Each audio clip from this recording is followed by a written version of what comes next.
avant que Monsieur le doyen ne se retire. Monsieur le doyen, Monsieur le professeur Troussier, euh, chers collègues et amis en vos rangs, grades et qualités, je suis très honorée d'être parmi vous aujourd'hui. Dans cette salle, il y a des professeurs qui ont assisté à votre soutenance de thèse à la Sorbonne. Et je me rappelle, une question m'a été posée. Mais pourquoi vous soutenez votre thèse à ce niveau de votre carrière? J'ai dit, je la soutiens pour une raison très simple. L'enseignement, pour moi, est la mère de toutes les sciences. Et tout ce que je fais, c'est apprendre un peu plus, un peu mieux pour pouvoir rendre à la société. Donc, aujourd'hui, il ne s'agit pas de moi, mais être dans cette salle, pour moi, croyez-moi, le privilège n'est pas le vôtre, c'est le mien. Et quand on a commencé à lancer le rapport en France avec ma collègue Béatrice de la Mora, qui est colombienne, et Milaël Lega, qui est française et éthiopienne, ici, on était dans une organisation UNFPA qui était très anglophone. On a décidé de la rendre un peu plus francophone. Je leur ai dit, je suis un pur produit de l'éducation française, il n'y a pas de raison que j'oublie mon français parce que je travaille en anglais. Donc, merci de nous recevoir ici. Et je suis très contente aussi que le hasard nous ait permis de travailler avec la chaire UNESCO. Vous savez, cette année, la commission Population et Développement, Monsieur le doyen, la commission numéro 56, s'est réunie sur la thématique Éducation et développement durable.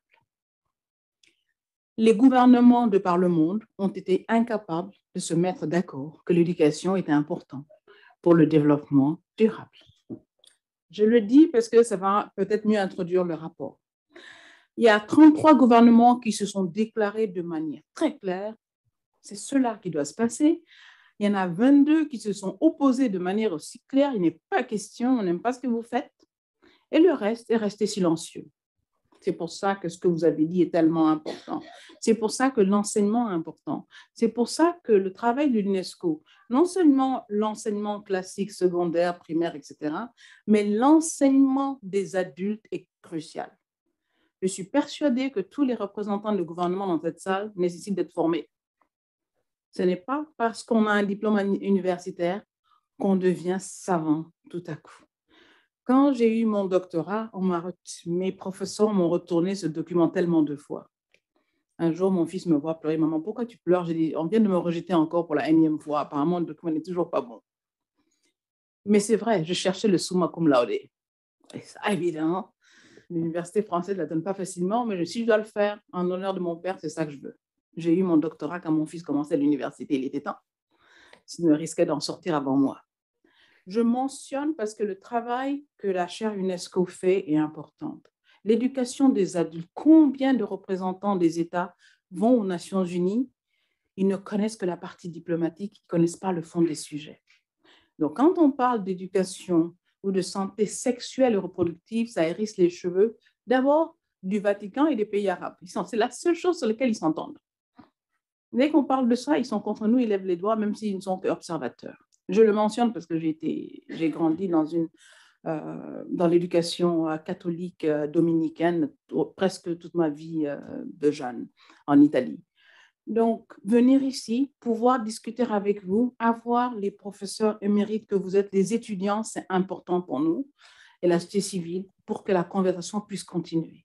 Aujourd'hui, ce rapport qui parle de résilience démographique, on se rend compte que dans le monde, on est à 8 milliards d'habitants et qu'on a des possibilités infinies. Mais je ne vais pas prendre le doyen pour ça et qu'on a besoin de tout le monde dans les disciplines diverses pour s'assurer que la jeune fille, j'ai bien mis au singulier, que la jeune fille, la petite fille de 10 ans, qu'on puisse la standardiser si possible. Malgré la grande diversité, on a tous les mêmes besoins biologiques, physiques et j'allais presque dire intellectuels de base.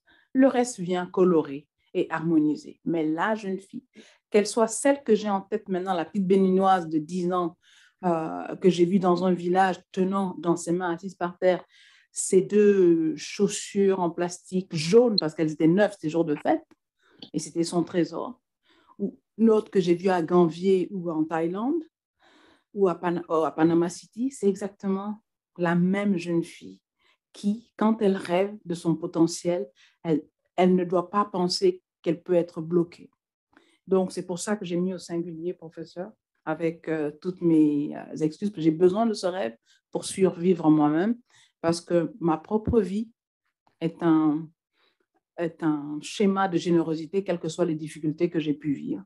Et avoir ces professeurs dans cette salle aujourd'hui, des personnes qui m'ont aidé de par le monde à parler aux autorités, à faire un travail est important.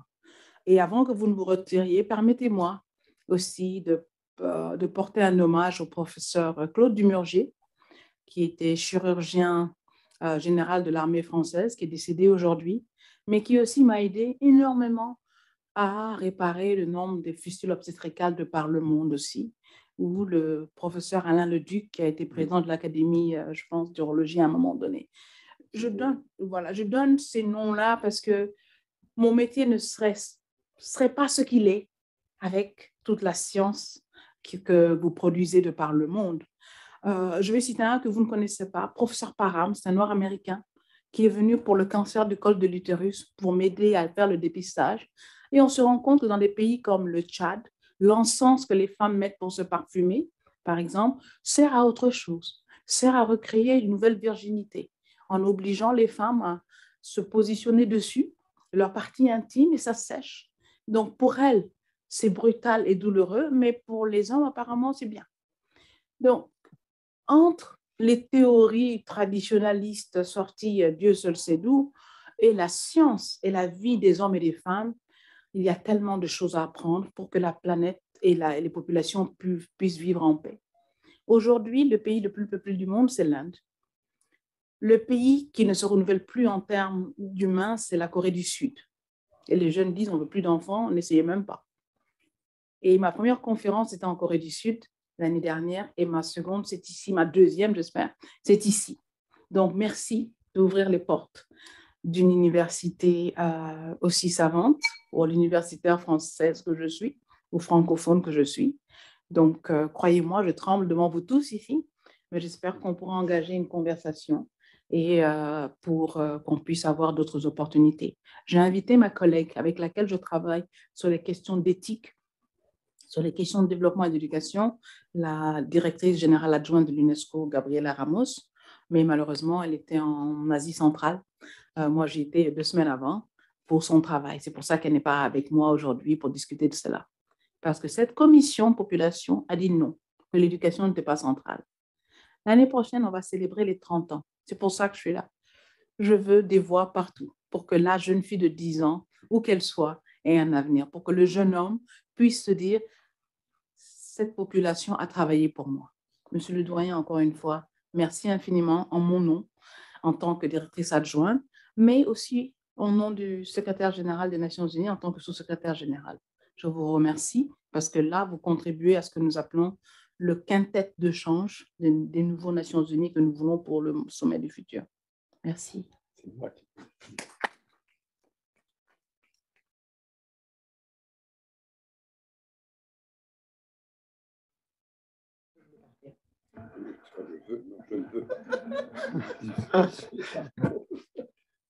Bien, donc, si vous voulez bien, Madame Diane Keita, pour ouvrir ce débat, et puis merci à Monsieur Doyen de nous avoir accueillis. Ça a été, contrairement à l'habitude, on n'a pas eu 3 mois pour préparer cette rencontre, mais quelques semaines suffit. Et merci à l'université de nous avoir ouvert cette porte. Diane Keita, c'est à vous. Je pense qu'il faut que vous nous expliquiez quand même justement d'aller au-delà de ce que l'on a lu dans le rapport et de comprendre ce qui se passe pour pouvoir discuter entre nous, puisque c'est exact, dans cette salle, de nombreuses personnes s'intéressent à ce sujet. Il y a des jeunes, il y a des plus âgés, il y a des professeurs, des enseignants, il y a des personnes qui font des plaidoyers, il y a des diplomates présents, il y en a d'autres qui sont derrière en Zoom, et on a une partie des membres du comité exécutif qui sont présents aussi en Zoom avec nous, et dont j'espère qu'ils auront aussi des échanges et des questions avec nous. Il nous manque une interlocutrice présentement, c'est Madame Claudine Monteil, qui interviendra dans un moment après vous, Madame Keïta, qui est une personne qui a longtemps fréquenté l'UNFPI et les Nations Unies. Elle a représenté les diplomates, elle a représenté la France, notamment pour faire avancer les droits des femmes. Donc, pour vous, ça va être une interlocutrice importante. La parole est à vous, donc, sur ce rapport. Merci. Merci beaucoup, professeur Troussier. Chers collègues, professeurs, étudiants, diplomates, je n'ai pas prévu de faire, comme on dit, un grand exposé. Je vais parler des points du rapport, parce que ce que vous aviez prévu aussi, les intervenants qui ont des sujets très intéressants, mais c'est véritablement pour susciter la discussion globale. Comme je vous l'ai dit, en novembre dernier, notre famille humaine a dépassé les 8 milliards d'individus, la plus grande population, bien sûr, que notre planète ait jamais connue. Et en parallèle, le taux de fécondité moyen est le plus bas que nous ayons jamais vu. Et aujourd'hui, nous vivons dans un monde d'extrême diversité démographique. 2/3 des personnes vivant dans un endroit où la fécondité est inférieure au taux de remplacement. Je vous ai mentionné tout à l'heure la Corée du Sud. Et d'autres vivent dans des pays qui connaissent une forte croissance démographique. Il y a des pays aujourd'hui, malheureusement, qui ont encore, par exemple, des taux de mortalité maternelle que je considère de niveau naturel, comme s'il n'y avait pas de médecins existants dans le pays, tellement le taux est élevé. Et certains pays ont un âge médian d'environ 50 ans, alors que d'autres ont un âge médian d'environ 15-16 ans. Le classement des pays les plus peuplés du monde changera considérablement au cours des 25 prochaines années. Et par exemple, comme je l'ai dit tantôt, la population de l'Inde a dépassé la population de la Chine. Et en Afrique, parmi les pays les plus peuplés dans 25 ans, il y aura 5 qui seront en Afrique. Et tout le monde, bien sûr, veut savoir ce que cela signifie. Et sans réponse claire de nous tous, en fait, il y a un sérieux danger que les droits humains, et en particulier les droits reproductifs, soient mis à mal. Nous avons tous ce qu'on appelle en bon franglais les pushbacks et les voix qui s'élèvent contre tout ce qui est santé sexuelle et reproductive. Et cela existe déjà dans certains endroits avec des appels à la limitation de la taille des familles, l'interdiction de la contraception dans les hôpitaux publics, l'incitation faite aux femmes d'abandonner leur carrière pour devenir mères. Pourtant, les femmes se lèvent contre toutes ces injonctions en rappelant qu'elles ne sont pas de simples usines à bébés. Mais vous savez aussi bien que moi qu'il y a des pays où même sortir de sa maison aujourd'hui devient difficile. En Afghanistan, quand on a interdit l'école aux femmes, mais sortir était difficile. On a dû à un moment donné rapatrier toutes nos collègues femmes d'Afghanistan pour qu'elles puissent ne pas être armées, pour ne pas être violentées. On a dû faire la même chose avec quelques collègues en Iran très récemment, aussi parce qu'elles avaient été mises en prison pour simplement le fait d'être femmes. Donc, le Fonds des Nations Unies pour la population, UNFPA, ne cherchez pas à comprendre en bons universitaires si ça colle pas. On aime se faire appeler l'Agence des Nations Unies pour la santé sexuelle et reproductive.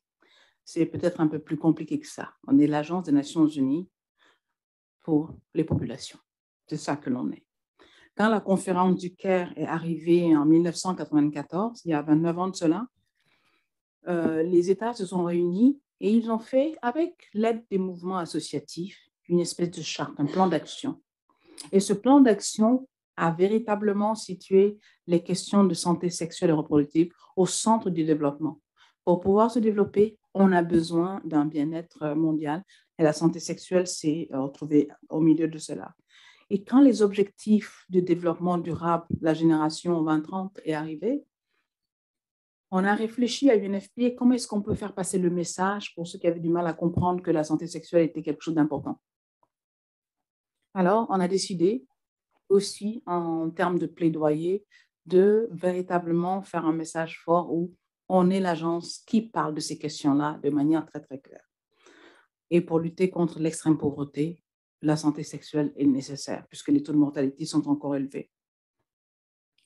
Donc, notre rapport que vous avez ici, 8 milliards d'humains, une infinité de possibilités, c'est une expression pour véritablement défendre les droits à différents niveaux. Nous avons le rapport d'il y a 3 ans qui était sur l'autonomisation corporelle, a permis de donner des clarifications, établir des indications pour savoir ce que ça voulait dire, ce que cela comportait. Le rapport de l'an passé, qui s'appelait, comment on le dit en français? Comprendre l'imperceptible, est un rapport qui a adressé les questions de grossesse non intentionnelle. Je pense que c'est un excellent rapport à avoir. On le trouve aussi sous la forme virtuelle qui est importante à lire. Et celui-ci va plus loin. On rentre dans les questions de démographie, dans les questions de population, pour réaliser qu'il n'y a pas de modèle préétabli, enfin, 30 ans après, et que tout modèle peut amener à développement tant qu'on défend les droits et les libertés de choix. Je crois que c'est véritablement le message essentiel. Et le rapport aussi contient 2 messages qui sont très, très clairs. Premièrement, nous devons briser les mythes sur la population. Nombreux sont ceux qui affirment que le monde est surpeuplé. Ils accusent les taux de fécondité d'être à l'origine de la crise climatique, par exemple. Dans une enquête récente, nous avons constaté que les opinions les plus répandues étaient que la population mondiale est trop nombreuse et que les taux de fécondité sont trop élevés. Selon ce type de logique, le réchauffement climatique serait dû à l'augmentation, à la prolifération des êtres humains sur une planète aux ressources limitées. Ne prenez pas mon ton comme étant partisan d'un ou l'autre. Ici, je ne suis partisane de rien du tout que d'essayer de faire passer un message du rapport qui est un rapport indépendant, qui n'est donc pas un rapport en tant que, disons, c'est nous qui l'avons écrit pour faire passer un message. Non, c'est fait par des consultants indépendants. Pourtant, ce sophisme ne tient pas les bonnes personnes pour responsables. 10% de la population mondiale sont responsables de la moitié des émissions de gaz à effet de serre. Les pays ayant les taux de fécondité les plus élevés contribuent le moins au réchauffement de la planète et souffrent le plus de ses effets. Je crois que c'est important de retenir cela. Une femme du Sahel qui a 7 enfants n'a probablement eu aucun impact sur le changement climatique, mais elle et sa communauté connaîtront l'une des hausses de température les plus rapides au monde. Et ceci est important parce que c'est valable pour d'autres pays dont on parle moins souvent, les petites îles du Pacifique ou les petites îles des Caraïbes. Ça a exactement le même problème. Contribuent le moins, mais sont les plus touchés par les changements climatiques. Nous devons également démystifier l'idée selon laquelle les faibles taux de natalité seraient à l'origine du vieillissement et des problèmes économiques qui en découlent. Accuser les femmes de produire un nombre insuffisant de bébés, c'est ignorer des solutions beaucoup plus viables qui peuvent être mises en œuvre dans le respect des droits humains. Par exemple, les pays vieillissants à faible taux de fécondité peuvent accroître leur productivité en réalisant la parité homme-femme au sein de la population active, en élargissant l'accès à des services de garde d'enfants abordables et en recourant à l'immigration pour combler les pénuries de main-d'œuvre. Ces mythes démographiques nous détournent d'une véritable et puissante histoire du progrès. Toutes les populations vieillissent, en grande partie parce que nous vivons plus longtemps. Depuis 1990, l'espérance de vie moyenne a augmenté d'environ 10 ans. Le taux de fécondité varie parce que les femmes ont de plus en plus accès aux soins de santé reproductive. Un deuxième point essentiel de notre rapport que je voudrais souligner ici, nous n'avons jusque-là pas posé la bonne question. La question n'est pas de savoir si nous sommes trop nombreux ou pas assez nombreux. La question est la suivante. Chaque personne peut-elle exercer son droit fondamental à choisir le nombre d'enfants qu'elle souhaite avoir ainsi que l'espacement de leur naissance? Malheureusement, la réponse est non. dans la plupart des contextes.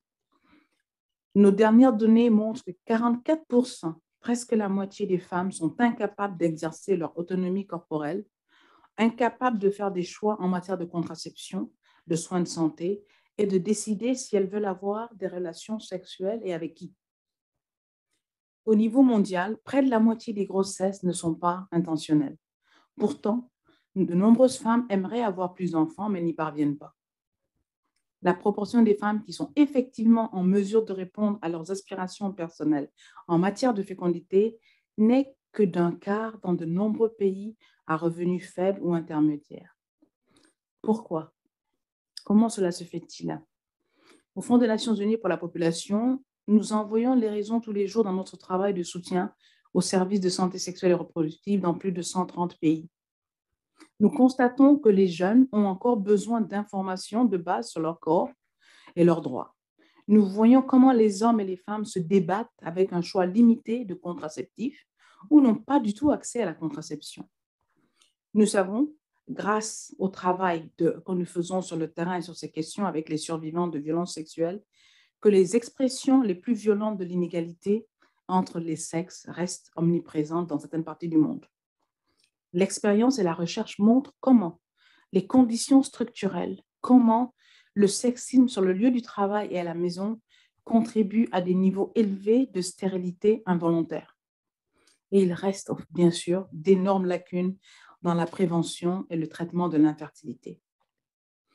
L'histoire nous met en garde contre les dangers de traiter les capacités reproductives des femmes comme un outil pour ceux qui détiennent le pouvoir, les gouvernants, depuis les horreurs des objectifs de fertilité jusqu'à l'eugénisme en passant par les lois autorisant les maris à violer leurs épouses. Oui, ça existe. À maintes reprises, nous avons vu les structures patriarcales, fils-pères, belles familles et États s'emparer du pouvoir sur le corps des femmes. La communauté mondiale doit dire non à de telles pratiques, mais comment aussi? Ce n'est pas si facile que ça. L'histoire nous montre également que la peur peut être utilisée comme une arme. Les craintes de surpopulation et de sous-population ont longtemps été utilisées et continuent de l'être pour exclure et nuire à ceux qui ont une apparence ou un mode de vie différent. Et c'est pour ça que la définition du genre aussi prend tout son espace. Que veut dire genre aujourd'hui? Pour certains, genre ne veut même pas dire homme et femme, ça veut dire femme. Pour d'autres, comme au Fonds des Nations Unies pour la population, on va dans toute la catégorie existante de genre humain qui existe aujourd'hui.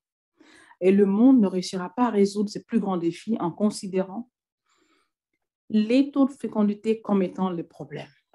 Le problème, ce sont les inégalités. Les inégalités concernant les personnes que nous décidons de comptabiliser et dans le fait de dire si elles comptent ou non réellement. Notre rapport vient de montrer qu'un demi-million de naissances ont lieu chaque année chez des filles âgées de 10 à 14 ans. Des filles si jeunes qu'elles ne se rendent peut-être même pas compte qu'elles peuvent tomber enceintes.